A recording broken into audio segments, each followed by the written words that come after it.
My name is David Calder, and I run a small jewelry repair shop in Manhattan. Nothing fancy, just a guy who fixes broken things for a living. The irony wasn't lost on me, considering what was about to break in my own life. "Why don't you kiss my mom? She has more experience," Mara said, not looking up from her phone as I handed her coffee that Tuesday morning. I laughed it off, but something in her tone made me pause. My wife of 4 years had always been sharp-tongued, but this felt different. Colder, more calculated. Mara owned a beauty salon called Luxe Looks in Soho, Instagram influencer with 30,000 followers, always posting those perfectly filtered selfies that made our cramped apartment look like a penthouse. She'd built what she called her empire from nothing, and I respected that hustle. Problem was, empires have a way of corrupting their rulers. "Late night again?" I asked, noticing her designer bag packed by the door. "Business coaching session with Trent.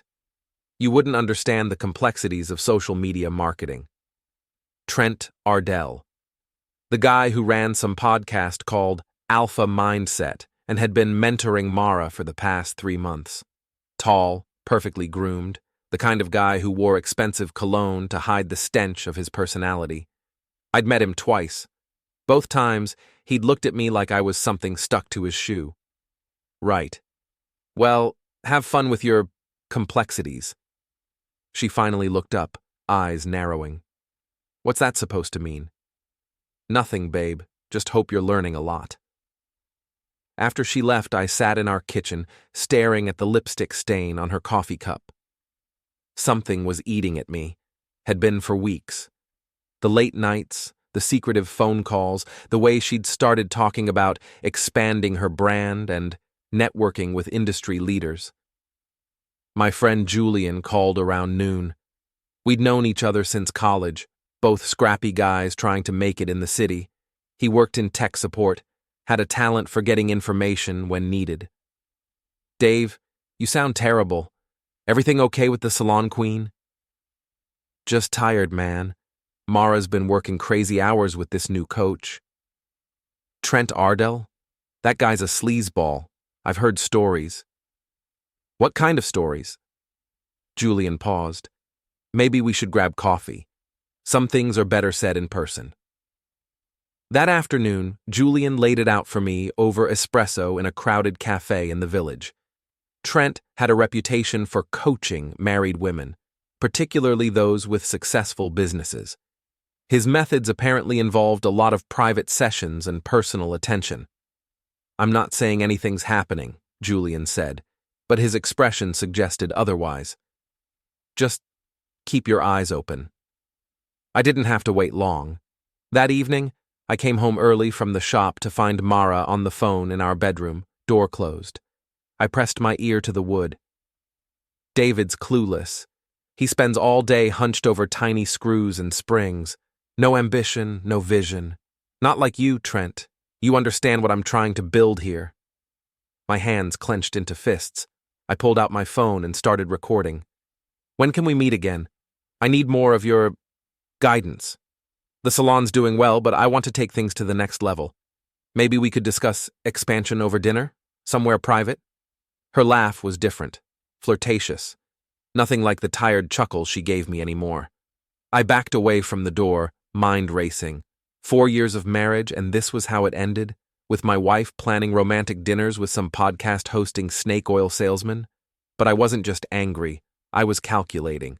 See, when you spend your days fixing delicate mechanisms, you learn patience, you learn precision, and you learn that the right pressure in the right place can make the whole thing fall apart. Mara thought she was building an empire. Time to show her how quickly empires could crumble. I started with her client list. Mara kept everything on her laptop, passwords saved, security non-existent. While she showered, I copied her contact database and recent message threads. Amazing what people will say when they think nobody's listening. Screenshots of her conversations with Trent went to her 3 biggest clients: Mrs. Henderson, who spent $2,000 a month on treatments, Jessica Park, a local news anchor, and Caroline Webb, who ran a popular lifestyle blog. The messages I selected were illuminating. Mara talking about how pathetic her husband was, how she deserved a real man who understands success, and detailed discussions about meeting Trent at hotels for intensive coaching sessions. I sent them anonymously, with a simple message. Thought you should know what your stylist really thinks about marriage and loyalty. The next morning, Mara's phone started buzzing at 6 a.m. By 7, she was screaming. Someone's trying to sabotage me. 3 clients just canceled and Mrs. Henderson wants to meet to discuss my professionalism. What the heck is happening? I sipped my coffee, watching her pace around our kitchen like a caged animal. Maybe someone doesn't appreciate your business methods? She spun around, eyes blazing. You think this is funny? My livelihood is under attack. Funny? No. Ironic? Absolutely. Before we dive deeper into this story, I have one small request. Please subscribe, drop a like, comment, and hit that hype button to boost this channel so more people can discover these incredible Reddit stories. Mara wasn't stupid. Cornered animals fight back, and my wife had claws. By Thursday, she'd figured out someone close had access to her private conversations. She changed all her passwords, installed security software, and started carrying her phone everywhere. More importantly, she went on the offensive. I know what you're doing, she said over dinner at our usual Italian place. You're jealous of my success, so you're trying to tear me down. I'm jealous? Of what exactly? Of the fact that I built something real while you're still playing with broken jewelry in that cramped little shop. She reached into her purse and pulled out a folder. Here's what's going to happen. You're going to stop whatever pathetic sabotage campaign you think you're running, or these go public. Inside were bank statements, my bank statements. But the numbers were wrong. Inflated deposits, mysterious transfers, accounts I'd never opened. Someone had done a professional job doctoring them. Embezzlement is a serious crime, David. Imagine what your brothers would think, what your clients would say when they find out you've been skimming from repair jobs. My stomach dropped. These are fake. Prove it. In the meantime, I think you should focus on fixing watches and leave my business alone. She was good, better than I'd given her credit for. But she'd made one mistake. She'd declared war on someone who understood how things broke. I called Julian that night, told him about Mara's counterattack. He was sympathetic, offered to help dig up dirt on Trent, maybe find something to discredit him. Looking back, I should have noticed how quickly he offered, how eager he seemed to get involved. Instead, I reached out to someone unexpected, Lena, Mara's mother. Lena Morell was 58, sharp as a razor, and had never particularly liked me. But she loved her daughter, which made her next word surprising. David, we need to talk. Not on the phone. Meet me at Bryant Park tomorrow, noon. Lena was waiting on a bench, feeding pigeons and looking like any other grandmother enjoying the afternoon, except her eyes were calculating, measuring. My daughter is making a mistake, she said without preamble. Several mistakes, actually. I'm listening. Trent Ardell contacted me last week, wanted to discuss investment opportunities in Mara's salon. Specifically, he suggested I might want to contribute to an expansion fund. She handed me a manila envelope. I did some research instead. That man has left a trail of broken marriages and bankrupted businesses across 3 states. He's not a coach, David. He's a predator. Inside were printouts, police reports, civil suits, testimonials from other women who'd fallen for Trent's act. The pattern was always the same. Charm the wife, isolate her from her husband, drain the business accounts, disappear. Why are you helping me? Lena's smile was sharp. Because Mara is my daughter, and I won't let some 2-bit con artist destroy what she's built, even if she's too foolish to see what's happening. What do you propose? War, David, but the smart kind. That weekend, Lena and I went to work. While Mara was at the salon, we searched our apartment. Hidden in her jewelry box were loan documents I'd never seen, $50,000 borrowed against the salon, with my name forged as co-signer. another 20,000 on credit cards I didn't know existed. "She's been bleeding money," Lena said, photographing everything. "Probably trying to impress that snake with expensive dinners and gifts." We found more evidence in her laptop bag: receipts from luxury hotels, charges for men's clothing and accessories, restaurant bills for two at places I'd never been. But the real treasure was her backup phone, an old iPhone she'd forgotten about, still synced to her iCloud account.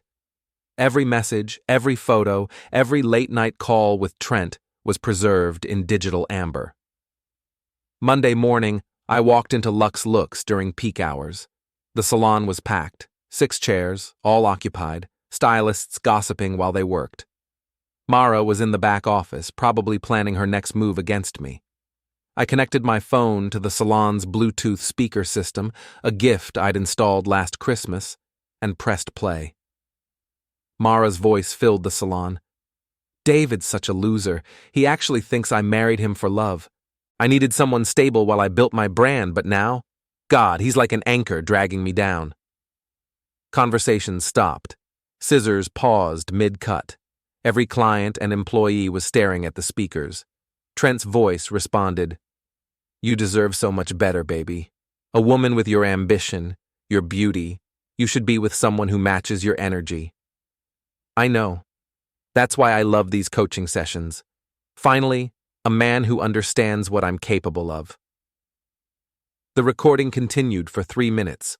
Intimate conversations, planning sessions for their affair, Mara mocking her clients and employees behind their backs. By the time I turned it off, half the salon was recording with their phones. Mara burst out of the office, face flushed with rage. "You bastard! How dare you? How dare I what? Play the truth?" Mrs. Henderson, still in her styling cape, stood up slowly. "Is this real, Mara? You've been laughing at us behind our backs? It's taken out of context." "Context?" Jessica Park, the news anchor, was already typing on her phone. "You called me a desperate cougar trying to buy youth with hair extensions. That seems pretty clear." The salon erupted. Clients demanding refunds, stylists asking questions, phones recording everything. In 5 minutes, I'd turned Mara's empire into a circus. But as I walked out, I noticed something troubling. Julian was across the street, talking urgently on his phone. When he saw me, he quickly hung up and waved, but his expression was guilty. That night, Mara came home to find the locks changed and her belongings in boxes by the door. She pounded on the wood, screaming threats, but I just sat inside, planning my next move. The war was just beginning.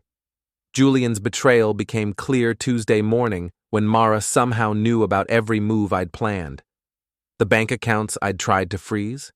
She'd emptied them first. The business licenses I'd attempted to transfer? Already moved to offshore entities. Someone had been feeding her information. I confronted him at his apartment in Queens, catching him off guard as he left for work. "Interesting conversation you had yesterday, Jules, right after my little salon performance." His face went pale. "Dave, I can explain. Let me guess.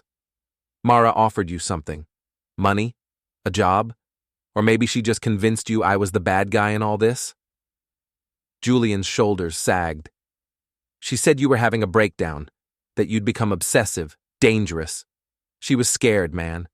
Asked me to keep an eye on you, let her know if you were planning anything crazy." "And you believed her?" She showed me those bank statements, the forged ones. Said you'd been stealing from customers, that she was trying to protect people." I almost felt sorry for him. Almost. "How much did she pay you?" 5,000. But Dave, I swear I thought, you thought you'd play both sides and see who came out ahead. Well, congratulations. You picked the losing team. That afternoon, I met Lena at the salon. Mara had closed early, probably trying to contain the damage from yesterday's revelation. We had keys. Lena had insisted on copies when she'd invested in the business 2 years ago. The place was a mess. Appointment books scattered, product displays overturned, mirrors cracked. Mara's meltdown had been thorough. She's panicking, Lena observed. Good. Panicked people make mistakes. We spent 2 hours documenting everything. The illegal loans, forged signatures, unpaid taxes, safety violations. Mara had been running her empire on borrowed time and stolen money. But our real target was in the office safe, Mara's insurance policy. She'd been recording her own conversations with clients, collecting gossip and secrets for leverage. Hundreds of hours of Manhattan's elite discussing affairs, financial troubles, family scandals, all carefully cataloged and organized. Blackmail material, Lena said, disgusted. My daughter's been running a gossip mill disguised as a beauty salon. We copied everything, then called the health department, the IRS, and the state licensing board. By Thursday, Lux Looks would be shut down for multiple violations. Mara's counterattack came Friday night. I was closing the jewelry shop when Trent walked in, flanked by 2 large men in expensive suits. David Calder, we need to talk. I didn't run, didn't panic, just calmly activated the security system's panic button and kept working on the watch in front of me. About what? About backing off. Mara's going through a difficult time, and your harassment isn't helping anyone. Harassment? I prefer to call it accountability. Trent stepped closer, trying to intimidate. You're playing games you don't understand. This can end easy, or it can end hard. Your choice. The shop's security alarm started wailing, not the panic signal, but the regular closing alarm I'd programmed to activate. It was loud enough to wake the entire block. Oops, I said, not looking up from the watch. Guess I'll have to call the police to shut that off. They should be here any minute. Trent and his friends left quickly, but as they walked away, I heard him on the phone. Plan B, do it tonight. I called Lena immediately. They're going to try something, tonight. Already ahead of you, she said. I've been expecting this. At midnight, Mara used her emergency key to enter our apartment. What she found was an empty space. I'd moved everything important to a storage unit days ago. But she wasn't there to steal. She was there to plant evidence. The bag of jewelry she tried to hide in my closet was still warm from the shop she'd just robbed. The forged receipts she scattered around my desk were meant to frame me for insurance fraud. The drugs she planted in my bathroom would have been enough for a distribution charge. Too bad Lena had installed hidden cameras throughout the apartment the day before. We watched from her car as Mara and Trent worked, documenting every planted item, every forged document. When they finished, Lena made a single phone call. Detective Morrison? This is Lena Morell. I need to report a breaking and entering in progress. The police arrived as Mara and Trent were leaving. The evidence they'd planted was still on them, along with tools from the jewelry store robbery. The security footage from my shop showed Trent's face clearly as he'd smashed the display cases. But the real surprise was what we found in Trent's car. Detailed files on dozens of women, including Mara. Names, addresses, financial information, psychological profiles. He'd been running this scam for years, targeting successful women with failing marriages. As the handcuffs clicked shut, Mara finally understood she'd been played. The coaching, the romance, the business advice, all of it designed to isolate her from support systems and drain her resources. David, she called out as they loaded her into the patrol car. David, please. I made a mistake. We can fix this. I watched from Lena's passenger seat, feeling nothing but exhaustion. Too late for that, Mara. Empire's fallen. The next morning, I reopened my jewelry shop. The insurance would cover the stolen merchandise, and I had enough savings to rebuild. Across town, Lux Looks sat empty, windows papered with violation notices and foreclosure warnings. Julian called once, trying to apologize. I let it go to voicemail. Lena stopped by around noon, carrying coffee and newspapers. The story had made the local business section. Beauty salon owner arrested in fraud scheme. What now? She asked. Now I fix broken things. It's what I do. She smiled. Good, because I know someone who might need your help. Who? Me. I'm thinking of opening a small boutique. Nothing fancy, just quality jewelry and honest service. Interested in a partnership? I looked around my little shop. Cramped, cluttered, but mine. Then I thought about Mara, sitting in a cell somewhere, probably still believing she was the victim in all this. Yeah, I said. I'm interested. Some empires fall because they're built on lies. Others fall because someone finally tells the truth. Either way, when the dust settles, honest people are left to rebuild. And sometimes, that's enough.